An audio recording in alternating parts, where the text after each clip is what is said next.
Hi, Mystery Recapped here. Today, I'm going to explain a horror movie called Outside. Spoilers ahead. Watch out and take care.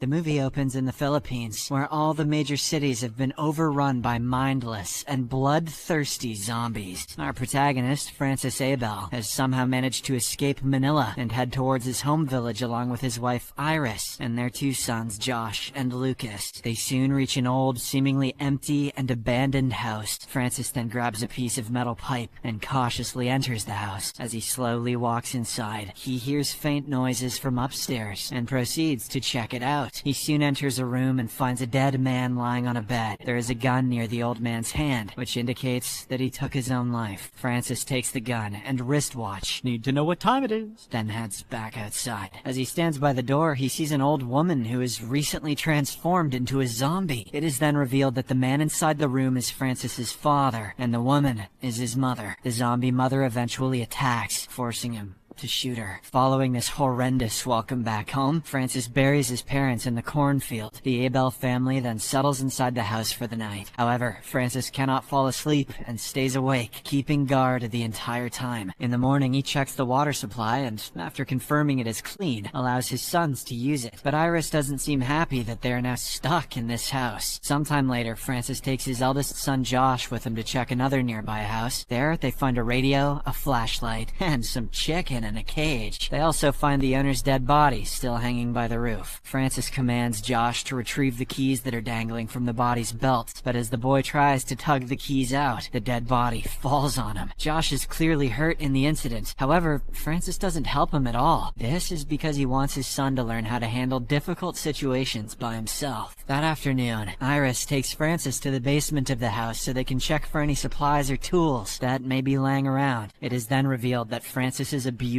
father used to regularly lock him in the basement as punishment. He is clearly not over that trauma, but proceeds to get into the room and discovers a generator that has run out of fuel. Later that night, during dinner, Iris suggests that they should head north just a few miles from where they are, because she doesn't feel safe here. However, Francis insists that they should stay, as it is safer with no one else around. The following morning, the couple has a conversation near the cornfield that surrounds the house. It is revealed that Josh is not Francis's son, which is why he doesn't treat him as well as Lucas. Iris then reiterates that they need to head north, where the government instructed them to go. Francis doesn't seem all too happy with that idea, but eventually agrees for the sake of his family's safety. Soon afterwards, they leave in their van, with Francis driving while Iris plans their route ahead. Everything seems to be going normally, until Josh opens his mouth. He accidentally lets it slip that Iris had recently got a call from Francis's estranged brother, Diego. This news angers Francis so much that he loses focus and nearly crashes into a blockage on a bridge. The family then realizes that it's impossible for the van to drive forward, so Francis suggests going back to the house. However, Iris gets out of the van armed with a blade and tries to cut through the barricade. She makes too much noise, and soon, a soldier who had recently turned into a zombie appears from behind. Francis rushes to her aid and shoots the zombie with his gun, but while helping her up, more zombies appear behind their van, and their sons are trapped inside. It appears that the kids are about to meet their doom, but the parents rise to the occasion. Francis bravely shoots at the zombies and lures them away from the van. Iris then manages to rescue their sons, while her husband picks up a grenade from the dead soldier and tries to outrun the zombies. He lunges across the tops of cars and quickly makes some distance from the pursuing zombies. After making it safely behind a car, he throws the grenade, killing all the zombies. Ba-boom, bitch! Francis then reunites with his family, and they walk back to the house. 2 weeks later, Francis sneaks back to the bridge to fetch the van and realizes that it is in working condition. He is about to drive it to the house when he suddenly changes his mind. For some reason, he doesn't want his family to leave his ancestral house. Later, he arrives with fuel and lies to Iris that the van is broken down. He then puts the fuel in the generator and surprises his family with lights, air conditioning, and some music. The next morning, Francis goes to their chicken cage to get some eggs for breakfast, but he discovers a dog inside that has not only killed their chicken, but also bites him on the hand. Iris later treats his wounds, but suggests finding a hospital, as they don't have any medication for rabies. But once again, Francis declines to leave the safety of this house. Meanwhile, Josh hears something on the radio about a nearby camp, but he is unable to decipher the entire message. The kid then relays this this information to his parents that night at dinner, and a heated discussion breaks out. Iris suggests they should leave to find the camp. However, Francis insists on staying at the house, reminding her what they have encountered outside numerous times. His brother that she has the hots for. Early the next morning, Francis is repairing the chicken cage when Josh approaches him and asks to turn on the generator. I want to play PlayStation, man. Francis flatly denies his request, which leads to an argument between the two. Francis asks Josh if he can kill to save his family, the same way that he did at the bridge. When the kid boldly replies that he can, Francis takes him to a nearby field to teach him how to use a gun. However, Iris hears the gunshots and approaches the field, only to see Francis tormenting Josh in the same manner his father tormented him when he was young. She is about to confront her husband when suddenly several zombies arrive at the spot, presumably due to the loud sound of gunshots. The family then rushes back home with the zombies hot on their heels. They block the doors and run upstairs, but the horde of zombies manages to push inside through the door and windows. Just as everything looks to be over for the Abel family, a jeep arrives outside the house and lures the zombies away. In the morning, Francis heads to a nearby river and discovers that the man who saved them is his brother Diego. From their conversation, it is heavily implied that Josh is actually Diego's son. The two brothers discuss their pasts, during which Diego apologizes for everything and reveals that he came to help them. However, Francis is full of ego and declines all the help. He even pulls out his gun and points it at Diego. The latter wants no further confrontation with his brother and prepares to leave, but before he drives away, he leaves Francis the map to the northern camp. After Diego leaves, Francis takes the map and prepares to burn it, but changes his mind at the last second. He soon returns home and lies that Diego was already dead by the time he got there. Francis then begins repairing the house and boarding up its windows. Later, while Lucas is playing, he chases a fly that eventually leads him to the basement. He then spots a zombie hiding behind a window outside the house. Iris also arrives there and notices that the zombies are getting weaker as the days pass. She realizes that these creatures will soon die out due to a lack of food and promises Lucas that everything will go back to normal. But,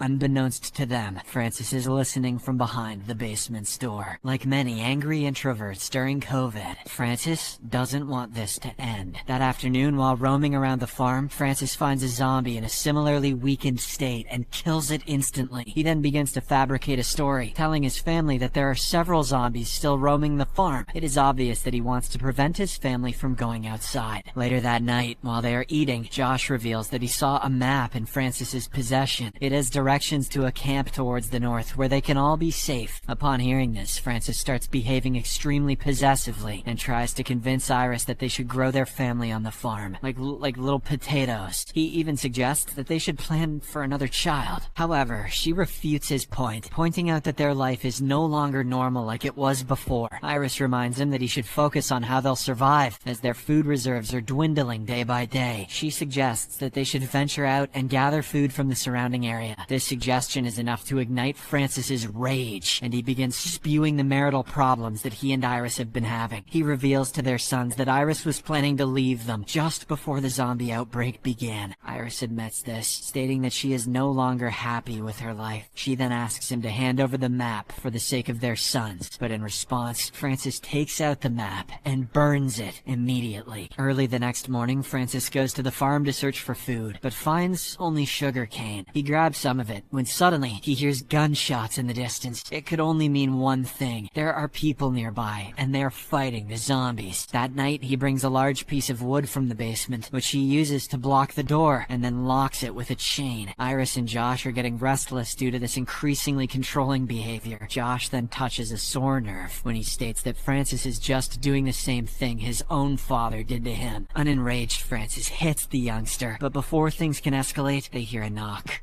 on the door. Soon, they can hear someone identifying himself as a soldier, desperately asking to be let in. Francis declines to help, but Josh removes the wood anyway. An injured soldier named Corcuera then stumbles inside and begs for medical assistance. Iris, being a nurse, immediately rushes to help Corcuera and asks about his injuries. The soldier reveals that he is from a nearby camp. Apparently, his convoy was on their way back from a supply run when a group of zombies attacked them. Everyone in his group died, leaving him as the only survivor who managed to escape. He was nearly cornered by the zombies, but a man helped and directed him towards the house. Iris suspects that this mystery helper must have been Diego. Eventually, Francis agrees to help Corcuera, but insists that he must spend the night in the basement. A few hours later, when everyone is asleep, Josh tells Iris that he will leave to find Diego or the camp. He also admits to knowing about his true parentage, but says he considers Francis as his true father. The next morning, Francis finds Corcuera having breakfast with Lucas, but notices that his elder son is not with them. He asks Iris about it, but she does not respond. An enraged Francis then rushes to look for Josh, but finds his bedroom's door unlocked. Realizing that the kid has slipped out of his grasp, Francis flies into a blind rage. Someone knocked this asshole out already. He picks up his hammer, heads back to the kitchen, and smacks Corcuera in the head. The others watch in horror as the soldier's brain is splattered all over the dining table. Francis then approaches Iris and knocks her unconscious with a vicious punch. When she wakes up, she quickly finds out that Francis has imprisoned her, as well as Lucas, in the basement. Meanwhile, Francis is slowly beginning to lose his sanity and starts devising sinister plans. He kills the dog that ate his chicken, cooks its meat, then heads to the basement, dressed in Corcuera's military uniform. When his family refuses to eat the meat, Francis angrily smashes the plate on the floor. He then reveals that when he was young, his father would punish him if he didn't finish his food. Sometime later, Iris and her younger son hatch up a plan to escape from this god-forsaken house. In the next scene, Francis suddenly wakes up from his nap to Lucas's screams. He quickly rushes to the basement, but as soon as he enters, Iris smacks him with a piece of furniture. He falls on the floor, temporarily knocked out, while Iris grabs the keys from him. The mother and son then finally escape the basement. Shortly afterwards, Francis comes back to his senses and tries to run after them, but he realizes that he is in the basement alone and begins seeing flashbacks of his father, throwing him in here as a punishment. In the meantime, Iris grabs some items, including a blade, and runs outside with Lucas. They are about to leave the house when suddenly a zombified Diego attacks them. This prompts the duo to run back inside the house, but Diego grabs Iris by the leg. When the kid tries to help, Diego attacks him instead. It is at this precarious moment that Francis pops out of the basement to save his family. He manages to kill the zombie, but not before it bites Lucas on the hand. Now they only have two options: either amputate the boy's arm or watch him transform into a zombie. An emotional Iris chooses the first option and starts preparing for the gut-wrenching process. Thankfully, Francis shakes some sense back into her and says they have to find another way. He tells her that they have to take the kid to the nearest medical center. For this, Francis rushes to the bridge where he had left their van a few days ago. Unfortunately, things come to a horrendous end at the bridge. Josh is strolling there with a gun that he picked from one of the soldier zombies' corpses. Francis also soon arrives there and immediately locates his van. However, since he's wearing a military uniform that is covered with blood, he appears to be a zombie. Just as Francis approaches, Josh accidentally pulls the trigger out of fear and hits his father. When he finally realizes what he has done, he rushes to ask for forgiveness. Josh confesses that he has always seen Francis as his true father. The latter responds by extending his arm and saying that he has always regarded Josh as his own son. Before Francis succumbs to his injuries, he is able to instruct Josh to take the van and rescue the others. The film comes to an end as Iris notices young Josh arriving at the house with the van. But let's be real, Lucas